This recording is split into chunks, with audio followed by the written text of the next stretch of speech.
Satu kali saya ditanya oleh orang sebelah pertanyaan anak TK yang mereka anggap pertanyaan hebat itu. Pertanyaannya, di mana di Alkitab Yesus mengatakan akulah Tuhan dan sembahlah aku?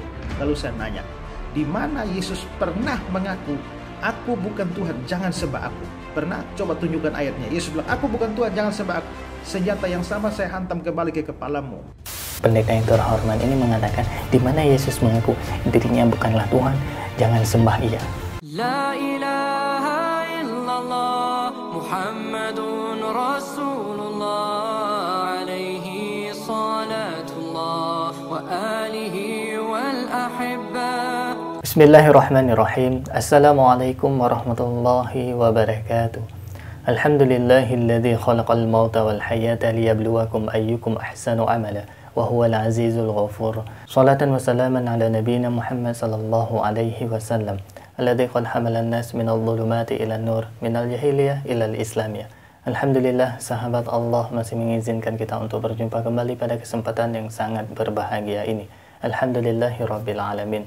Tidak bosan-bosannya saya ingatkan kepada para sahabat untuk menonton video ini sampai dengan tuntas. Karena konten kita kerap kali membicarakan mengenai akidah dan perbandingan agama. Saya khawatir terjadi kesalahpahaman di kalangan sahabat seandainya menonton sepenggal-penggal atau bagian tertentu saja. Semoga Allah melindungi iman kita dan kita diwafatkan dalam keadaan husnul khotimah. Amin ya rabbal alamin. Terus dukung channel dakwah ini dengan cara klik tombol subscribe, like, komen, dan share. Dengan cara subscribe, dengan cara like, dengan cara share. Sahabat sudah ambil bagian dalam membentengi umat dari pemurtadan. Semoga Allah membalas kebaikan sahabat bagi yang sudah subscribe dengan balasan kebaikan berlipat ganda. Amin ya rabbal alamin. Baik sahabat, konten kita pada kesempatan yang sangat berbahagia ini kita akan menjawab pertanyaan ataupun kegelisahan dari yang terhormat Bapak Pendeta. Ini sangat menarik untuk kita lihat dan kita berusaha untuk menjawab semampu kita. Adapun yang kurang, sahabat bisa berdiskusi ataupun memberi jawaban tambahan. Langsung saja drop di kolom komentar sahabat. Ini sangat-sangat menarik untuk kita cermati, untuk kita diskusikan. Karena kita mencari kebenaran, bukan kemenangan.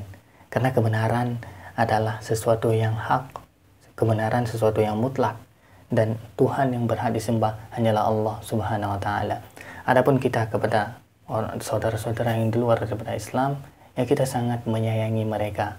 Alangkah baiknya mereka untuk mencapai kebenaran tersebut sahabat.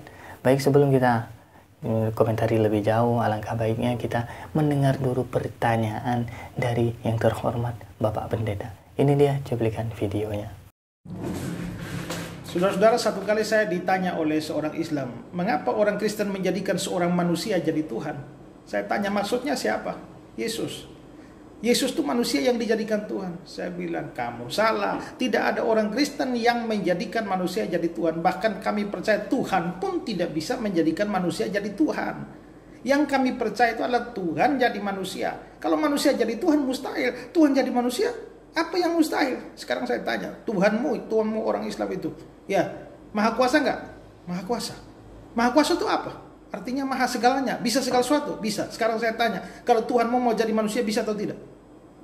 Kalau tidak bisa, berarti Tuhanmu tidak maha kuasa. Kalau bisa, ya berarti dia bisa jadi manusia. Apanya yang susah bagi Allah? Jadi jangan terbalik-balik pikirannya. Orang Kristen tidak anggap manusia dijadikan Tuhan, tapi Tuhan jadi manusia. Camkan itu baik-baik, abang. Oke? Jelas. Orang Kristen tidak menganggap manusia jadi Tuhan, tapi Tuhan yang jadi manusia. Jelas, wow. Ini sekilas kita dengar ya menarik sih logikanya. Tapi sahabat, dalam agama Islam kita ada sifat wajib bagi Allah, sifat mustahil bagi Allah, dan sifat jaiz bagi Allah. Sedangkan salah satu sifat mustahil bagi Allah itu lemah, dhaif. Itu merupakan sifat yang mustahil bagi Tuhan. Kemudian Allah mukhalafatu lil hawadis, Tuhan itu berbeda dari ciptaannya. Logikanya seperti ini sahabat. Ketika Tuhan menjadi manusia, maka dia akan lemah. Manusia ini lemah. Terbukti sebagaimana kepercayaan umat tetangga pada saat Yesus disalib itu membuktikan bahwasanya lemah ketika menjadi manusia. Kemudian konteks kemahakuasaan.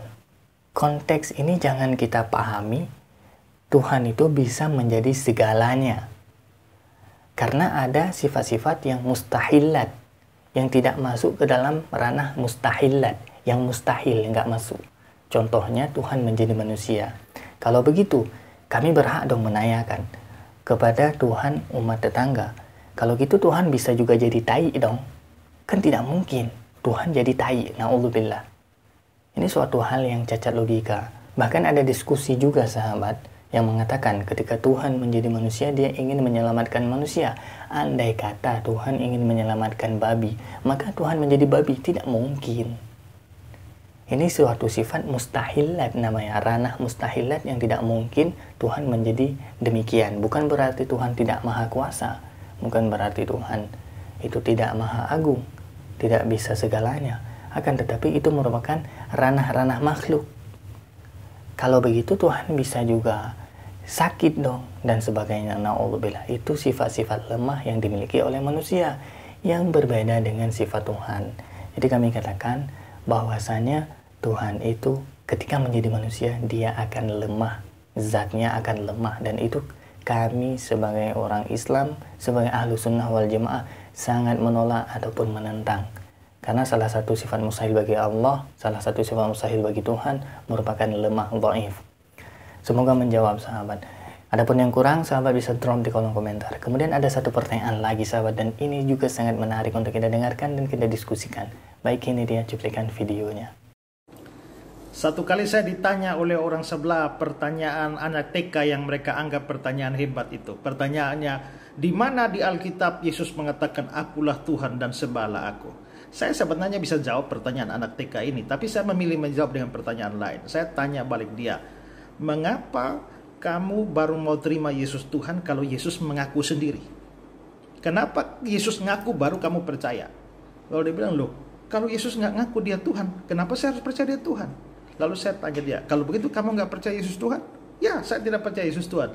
Lalu saya nanya, di mana Yesus pernah mengaku, aku bukan Tuhan, jangan sembah aku? Pernah? Coba tunjukkan ayatnya. Yesus bilang, aku bukan Tuhan, jangan sembah aku.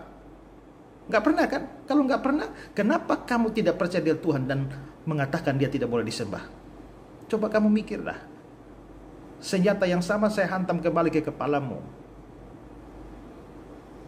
Baik sahabat, kita sudah mendengarkan pernyataan dari yang terhormat Bapak Pendeta. Poin yang pertama sahabat, kenapa kita tidak boleh percaya kepada Tuhan yang tidak pernah mengaku dirinya Tuhan? Kenapa? Karena begini sahabat, ini bahasa saya mungkin ya tidak begitu sopan karena mungkin level untuk menjelaskan ketuhanan agak masih rendah sahabat. Mungkin bahasa-bahasa ulama itu lebih sopan, lebih keren, dan lebih menarik. Nah, jadi saya berusaha juga menyampaikan sebaik mungkin yang saya bisa sahabat.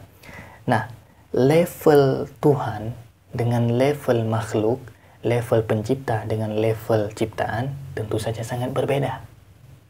Jadi, Tuhan tidak mungkin kita gapai pengetahuan tentang Tuhan, tentang Khalik, andai kata Tuhan itu tidak memberitahu kepada makhluk.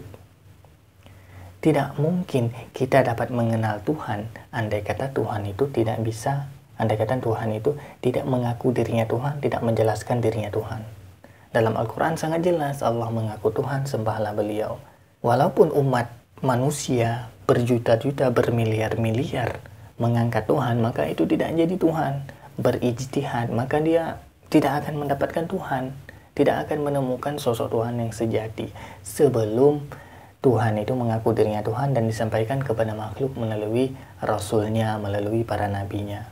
Jadi ngerti ya, konteks Tuhan tidak mampu, level Tuhan tidak mampu kita gapai pengetahuannya dengan level makhluk, karena level makhluk lebih rendah.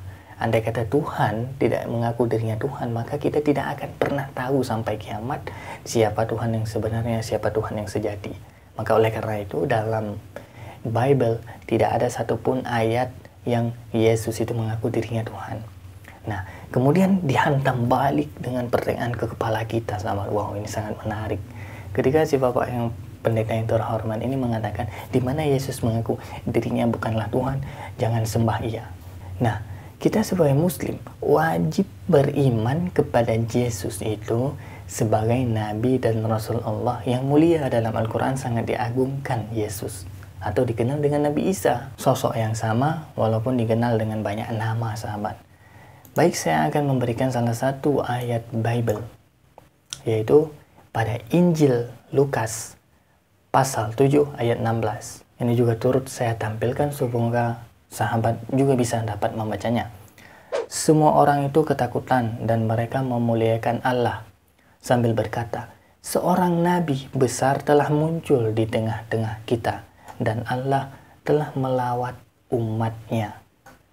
Nah sahabat, jadi pada konteks ini Yesus mendiamkan bahwasanya ketika ada beberapa orang dan banyak orang di sana mengatakan bahwasanya Yesus ini nabi besar, dan itu memang benar.